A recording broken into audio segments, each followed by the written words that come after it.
dagaal ballaaran ayaa saaka arooryadii hore ka dhacay magaalada ku taala beerka iyo wadnaha halkaas ay isku waajaheen dagaalyahanada kala duwan ee muddooyinkii u dambeeyay halkaas isku horfadhiyay waa dagaalyahanada calaf iyo caashiq oo ay kala hogaaminayeen master guur iyo master jacayl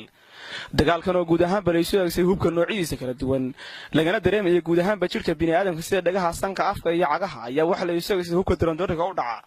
sida tushahayga xaganeelada baala caashiqa kaskiya ka saaray imaanka kalgacal hadda kuma qabo kaydkii kuma leeyahay qalbiga goortan ku furay baan furihii ifkaba helay iyo heestii nacasiya jeclaan jiray sidoo kale waxa goobtaasi dhawaaqeeda lagu maqlay heestii caan baxday ee jinkayga kula coloobay sidoo kale guud ahaanba waxa goobtaasi ku nafwaya alla camalkooda ka abaalmariyay ciidanka xiisa oo goobtaasi muddooyinka u dambeeyay nabad ilaalin u joogay